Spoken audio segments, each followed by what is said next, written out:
Hello दोस्तों, स्वागत है आपके अपने YouTube channel your MP exam solution में। आशा करते हैं कि आप सब अच्छे होंगे। तो वीडियो को स्टार्ट करने से पहले हम आप सभी को बताना चाहते हैं कि इस वीडियो में हम संविधान और इतिहास के उन महत्वपूर्ण प्रश्नों को डिस्कस करेंगे जो बार बार पूछे जाते हैं और बार बार पूछे जा रहे हैं। तो चलिए देरी ना करते हुए वीडियो को स्टार्ट करते हैं। तो हमारा प्रश्न नंबर 1 है, भारत में सर्वोच्च विधि कार्यालय किसके पास है? तो भारत में सर्वोच्च विधि कार्यालय अटॉर्नी जनरल, जिसे महान्यायवादी भी कहते हैं, के पास होता है। इसके बाद प्रश्न नंबर 2, केंद्र सरकार में मंत्रिपरिषद सामूहिक रूप से किसके लिए जिम्मेदार होती है? तो केंद्र सरकार में मंत्रिपरिषद सामूहिक रूप से लोकसभा के प्रति जिम्मेदार होती है।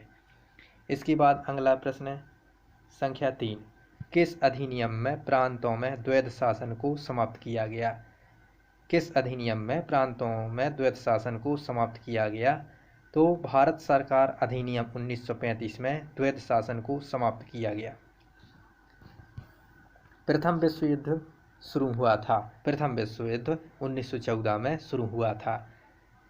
इसके बाद प्रश्न संख्या 5, गांधी जी दक्षिण अफ्रीका में किस एक्ट के खिलाफ आंदोलन में शामिल थे?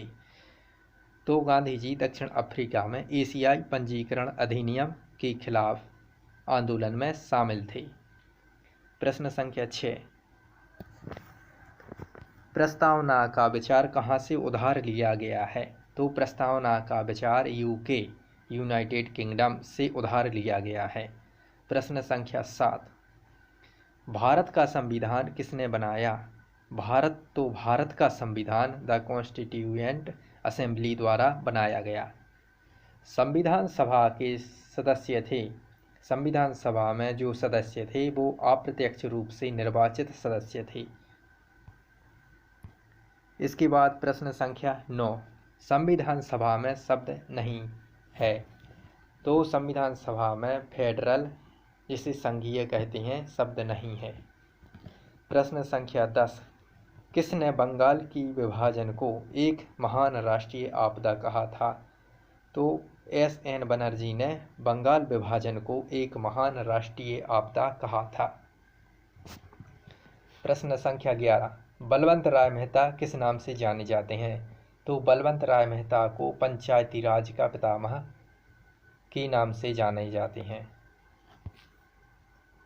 किसने बनारस में हिंदू कॉलेज की स्थापना की?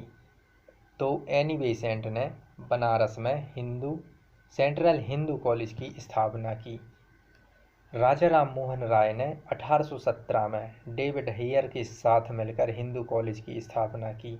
इसके साथ ही 1825 में वेदांत कॉलेज की स्थापना की और 1828 में ब्रह्म समाज की स्थापना की और 1814 में आत्मीय समाज की स्थापना की। रविंद्रनाथ टैगोर ने तत्वबोधिनी समाज की स्थापना की और इन्हीं के द्वारा तत्वबोधिनी पत्रिका प्रकाशित हुई, जो बंगाली भाषा में थी। राजा राम मोहन राय को राजा की उपाधि अकबर द्वितीय द्वारा प्रदान की गई और राजा राम मोहन राय की डेथ इंग्लैंड में हुई। दयानंद सरस्वती ने 1875 में आर्य समाज की स्थापना मुंबई में की और दयानंद सरस्वती ने ही कहा था कि वेदों की ओर लौटो। इसके बाद अगला प्रश्न संख्या 13, कांग्रेस सोशलिस्ट पार्टी की स्थापना कब हुई? तो कांग्रेस सोशलिस्ट पार्टी की स्थापना सन 1934 में हुई। इसके बाद अगला प्रश्न संख्या 14, किस अनुच्छेद के अनुसार सार्वजनिक स्थान सभी नागरिकों के लिए खुले हुए हैं? तो अनुच्छेद 15(2) के अनुसार सार्वजनिक स्थान सभी नागरिकों के लिए खुले हुए हैं। आर्टिकल 16(2) के अनुसार अवसरों, नौकरी, रोजगार की समानता प्रदान होती है। इसी प्रकार से आर्टिकल 17 अस्पृश्यता का अंत करता है और इसी प्रकार से आर्टिकल 18 उपाधियों का अंत करता है। इसके बाद अगला प्रश्न संख्या 15, एक लोकसभा अध्यक्ष अपना त्यागपत्र किसे संबोधित करता है? तो एक लोकसभा अध्यक्ष अपना त्यागपत्र डिप्टी स्पीकर को संबोधित करता है। इसके बाद प्रश्न संख्या 16, भारत में ईस्ट इंडिया कंपनी के मामलों को विनियमित करने का पहला प्रयास था। भारत में ईस्ट इंडिया कंपनी के मामलों को विनियमित करने का पहला प्रयास रेगुलेटिंग एक्ट 1773 था। बंगाल का पहला गवर्नर जनरल वारेन हेस्टिंग्स बना। रेगुलेटिंग एक्ट 1773 से कोलकाता में सुप्रीम कोर्ट की स्थापना की गई। एलिजा एम्पे पहले मुख्य न्यायाधीश बने। इसी एक्ट के माध्यम से 1 लाख रुपये शिक्षा हेतु प्रोविजन किए गए। इसी रेगुलेटिंग एक्ट 1773 के माध्यम से मिशनरियों को आने के लिए अलाउ किया गया। इसी एक्ट के माध्यम से ईस्ट इंडिया कंपनी के व्यापारिक अधिकार खत्म किए गए। इसके बाद अगला प्रश्न संख्या 17, प्रारंभिक शिक्षा को मौलिक अधिकार किस संविधान संशोधन अधिनियम के तहत बनाया गया था? तो 86वां संविधान संशोधन 2002 प्रारंभिक शिक्षा को मौलिक अधिकार संशोधन अधिनियम के तहत बनाया गया था। इसके बाद प्रश्न संख्या 18, राष्ट्रपति द्वारा किसे नियुक्त नहीं किया जाता है? तो राष्ट्रपति के द्वारा उपराष्ट्रपति की नियुक्ति नहीं की जाती है। अगला प्रश्न संख्या 19, लोकसभा के कार्यकाल को पूर्ण होने से पहले कौन भंग कर सकता है? तो लोकसभा के कार्यकाल को पूर्ण होने से पहले मंत्रिपरिषद की सिफारिश पर राष्ट्रपति भंग कर सकता है। राष्ट्रपति के पास नाम मात्र की कार्यपालिका शक्ति होती है, जबकि वास्तविक कार्यपालिका शक्ति पीएम के पास होती है। इसके बाद अगला प्रश्न संख्या 20, कौन सा अनुच्छेद भारत के सर्वोच्च न्यायालय के संगठन, स्वतंत्रता, अधिकार, क्षेत्र शक्तियों, प्रक्रियाओं आदि से संबंधित है? तो आर्टिकल 124 से 147 भारत के सर्वोच्च न्यायालय के संगठन, स्वतंत्रता, अधिकार, क्षेत्र शक्तियों, प्रक्रियाओं आदि से संबंधित है। प्रश्न संख्या 21, कौन सा हड़प्पा स्थल गुजरात में नहीं है?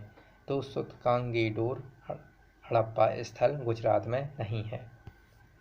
इसके बाद अगला प्रश्न संख्या 22, लोक लेखा समिति पब्लिक अकाउंट कमेटी में कितने सदस्य होते हैं? तो लोक लेखा समिति पब्लिक अकाउंट कमेटी में लोकसभा से 15 सदस्य होते हैं, राज्यसभा से 7 सदस्य होते हैं। इस प्रकार कुल मिलाकर 22 सदस्य होते हैं। 3 समितियां जो स्थायी समितियां हैं, सबसे पहले आती है लोक लेखा समिति, जिसमें कुल 22 सदस्य होते हैं। इसमें लोकसभा से 15 सदस्य और राज्यसभा से 7 सदस्य होते हैं। इसके बाद दूसरे नंबर पर प्राक्कलन समिति आती है। इसमें कुल 30 सदस्य होते हैं, जो केवल लोकसभा से ही होते हैं। इसके बाद तीसरे नंबर पर आती है सार्वजनिक उपक्रम संबंधी समिति। इसमें कुल 22 सदस्य होते हैं, जिसमें लोकसभा से 15 सदस्य होते हैं और राज्यसभा से 7 सदस्य होते हैं। इसके बाद अगला प्रश्न संख्या 23, सिंधु घाटी सभ्यता का महान स्नानागार कहाँ पाया जाता है? तो सिंधु घाटी सभ्यता का जो महान स्नानागार है वो मोहनजोदाड़ो में पाया जाता है। मोहनजोदड़ो की खोज राखलदास बनर्जी के द्वारा की गई थी। हड़प्पा की खोज दयाराम साहनी ने की थी। हड़प्पा रावी नदी के तट पर है। कालीबंगा की खोज बीबी लाल ने की थी। कालीबंगा घग्गर नदी के तट पर है। इसके बाद अगला प्रश्न संख्या 24, कृत्रिम ईंट गोदी वाला एकमात्र सिंधु स्थल कौन सा है? तो कृत्रिम ईंट गोदी वाला एकमात्र सिंधु स्थल लोथल है। लोथल भोगवा नदी के किनारे है। धौलावीरा की खोज जेपी जोशी ने की थी। जेपी जोशी का पूरा नाम जगपति जोशी है। हरिपुरा गुजरात में है। हरिपुरा गुजरात में है। 1939 में त्रिपुरी अधिवेशन हुआ। यह त्रिपुरी मध्य प्रदेश में है। गांधी जी के अनुसार पट्टाभी सीतारामैया को कांग्रेस का अध्यक्ष बनाया जाना था, पर सुभाष चंद्र बोस विपक्ष में खड़े थे और वह जीत गए। पर महात्मा गांधी और सुभाष चंद्र बोस दोनों में बहस होती रहती थी। इसी को लेकर सन 1939 में सुभाष चंद्र बोस ने त्यागपत्र दे दिया और तब राजेंद्र प्रसाद अध्यक्ष बने और फिर सुभाष चंद्र बोस ने सन 1939 में ही फॉरवर्ड ब्लॉक की स्थापना की। सुभाष चंद्र बोस के गुरु CR दास थे। इसके बाद अगला प्रश्न संख्या 25। महात्मा गांधी ने 1924 में केवल किस अधिवेशन की अध्यक्षता की? तो महात्मा गांधी ने 1924 में केवल बेलगांव अधिवेशन की अध्यक्षता की। इसके बाद अगला प्रश्न संख्या 26। भारतीय संविधान का कौन सा अनुच्छेद मुफ्त कानूनी सहायता और समान न्याय प्रदान करता है? तो अनुच्छेद 39A भारतीय संविधान का ऐसा अनुच्छेद है जो मुफ्त कानूनी सहायता और समान न्याय प्रदान करता है।